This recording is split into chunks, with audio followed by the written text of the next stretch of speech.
नमस्कार सम्पूर्णमा स्वागत छ विद्यार्थी भाइ बहिनीहरूलाई हाम्रो यस एफए गुरु युट्युब च्यानलमा र एफए च्यानलबाट सञ्चालित भर्चुअल क्लासमा विद्यार्थी भाइ बहिनीहरूसँग पुनः म आज फेरि जोडिएको छु र विद्यार्थी भाइ बहिनीहरूले हाम्रो यस च्यानललाई मन पराइदिनु भएको छ र तपाईहरूको सुझाव र प्रतिक्रियाहरूको आधारमा हामीले यो भर्चुअल क्लासलाई निरन्तरता गरेका छौँ र विद्यार्थी भाइ बहिनीहरू यो लकडाउनको अवस्था छ तपाईहरू घरमै हुनुहुन्छ र घरमै भएको अवस्थामा तपाईहरूको अध्ययनलाई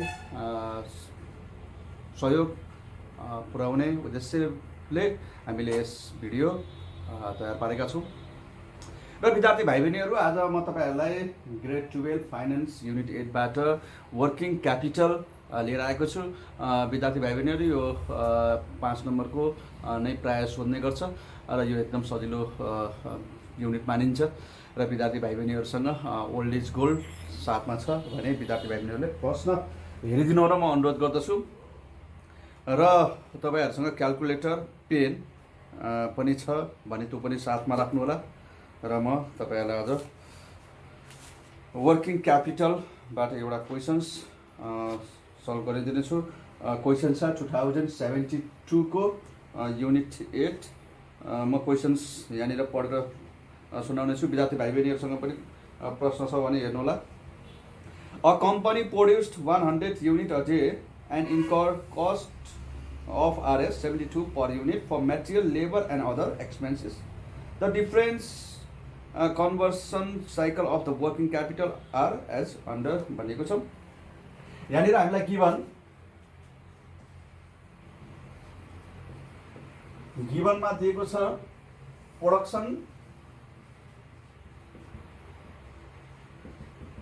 unit per day 1000 units, a cost price per unit is equal to Rs 72 दिएको छ।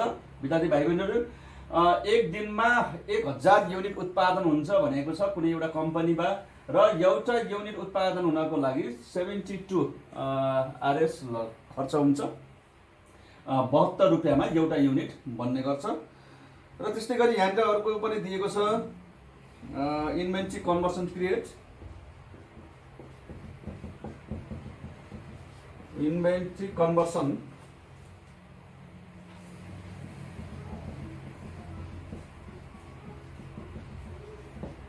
कन्भर्सन पिरियड जसलाई मैले आईसीपी ले डिनोट गरेँ। यहाँनिर आईसीपी दिएको छ हाम्रो 18 डेज।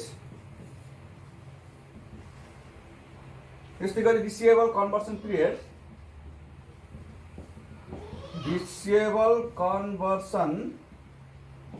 पिरियड आरसीपी ले डिनोट गरेँ मैले यो आरसीपी 36 डेज। त्यस्तै गरी मैले यहाँनिर payable deferred period PDP यो दिएको छ 12 डेज। यति इन्फर्मेसन यहाँनिर दिएको छ भाइ बहिनीहरू।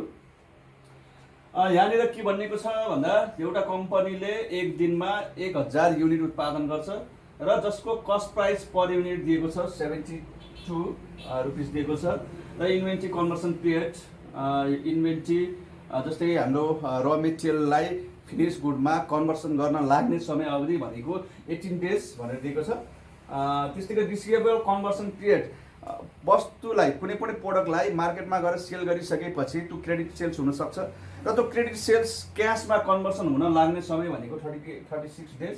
त्यस्तै गरी पेएबल डिफरल पिरियड पीडीपी जसलाई डिनोट गरियो हामीले भेन्डर्सकाबाट जुन हाम्रो पर्चेस गरिएको हुन्छ र त्यो क्रेडिट पर्चेसको पेमेन्ट गर्ने टाइम एभरेज टाइम 12 डेज भनेर दिएको छ। र यहाँनिर हामीलाई रिक्वायर्ड फर्स्टमा सोधिएको छ क्याश कन्भर्सन साइकल पिरियड सोधिएको छ जसको 1 मार्क्स छ। रिक्वायर्ड एमा क्यास कन्भर्सन साइकल पिरियड जसलाई सीसीसीले डिनोट गरियो मैले वाट सीसीसीले डिनोट गर्न सकिन्छ यो कति भनेर सोधिएको छ जसलाई 1 मार्क्स छ। अब हामीलाई थाहा छ क्यास कन्भर्सन साइकल कसरी निकाल्न सकिन्छ। We have CCC equal to ICP plus RCP minus PDP. ICP छ 18 डेज लाग्छ inventory conversion period. RCP receivable conversion पिरियडलाई 36 डेज माइनस पीडीपी लाई 12 डेज 36 18 12 6 42 डेज आयो 42 डेज आयो क्यास कन्भर्सन पिरियड। त्यस्तै रिक्वायर्ड बीमा सोधिएको छ यसको लागि 2 मार्क्स छुट्टिएको छ। यहाँनिर सोधेको छ यसको लागि के सोधेको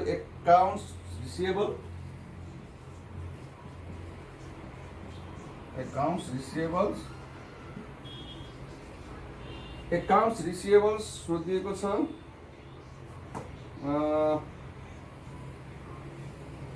एआरले मैले डिनोट गरेँ accounts receivable equal to what we have। अब accounts receivables कति बाँकी रहन सक्छ भनेर छ यहाँनिर एमाउन्ट सोधेको हामीलाई। accounts receivable इन एमाउन्ट कति बाँकी रहन्छ भन्दा we have AR equal to credit sales per day into RCP। Credit sales per day. अब हामीलाई क्रेडिट सेल्स पर डे चाहिएको छ जुन इन्फर्मेसनमा यहाँनिर क्रेडिट सेल्स पर डे छैन।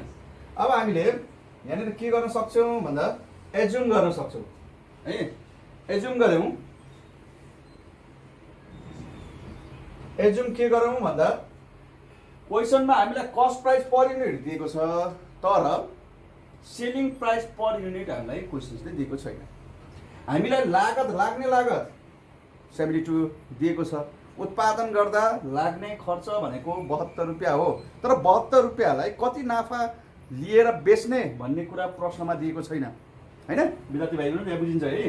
हेरौँ कस्ट प्राइस पर युनिट 72 रुपियाँ लाग्यो एउटा वस्तु उत्पादन गर्न हैन। एउटा वस्तु उत्पादन गर्न 72 रुपियाँ लाग्दो रहेछ भनेको छ के क्वेसनले। प्रोडक्सन गर्दाखेरि कस्ट छ 72 पर युनिटको 72 छ तर त्यो प्रोडक्टलाई हामीले कतिमा सेल गर्ने त कति त्यसमा मार्जिन राख्ने भनेर दिएको छैन। अब हामीले यहाँनिर एज्युम गर्न सक्छौँ selling price per unit is equal to RS. अब 72 लाई 100 मैले यहाँनिर 100 लिएर 100 लिन सकियो भनेको 72 प्लस 28 यदि हामीले मार्जिन प्रफिट राख्यौँ भने 100 मा सेल गर्न सक्छौँ। 72 कस्ट प्राइस प्रफिट 28 भनेको 72 रुपियाँ लागत छ भने 28 रुपियाँ नाफा खाएर 100 रुपियाँ बेच्न सकियो। 100 रुपियाँमा बेच्न सकियो। अब हेरौँ त प्रोडक्सन युनिट पर युनिट एक दिनमा 1000 युनिट उत्पादन हुन्छ र 1000 युनिट नै बेचिन्छ भन्ने मान्यतामा क्रेडिट सेल्स पर युनिट कति आउने भयो त selling price per unit into production unit 1000 into 100 गर्यौँ भने कति आयो त credit sales per day RS 100,000,001 lakh छ। 1 lakh credit sales per day छ। अब हेरौँ त 1 lakh credit sales per day आयो इन्टु आरसीपी। आरसीपी हाम्रो दिएको छ यहाँनिर क्वेसनमा 36 आरएस 36 1 2 3 4 5 1 2 3 4 5 यति के भयो त एकाउन्ट्स रिसिभेबल कति बाँकी रहने भयो त 36 लाखसम्म हाम्रो एकाउन्ट्स रिसिभेबल अथवा बाँकी देखिन सक्छ भनेको छ। योनिर हाम्रो वर्किङ नोट यहाँनिर देखाएर। अब त्यस्तै गरी म रिक्वायर्ड सीमा जान्छु। रिक्वायर्ड सीमा सोधिएको छ वर्किङ क्यापिटल। वर्किङ क्यापिटल सोधिएको छ। Working capital we have a working capital we have working capital cost price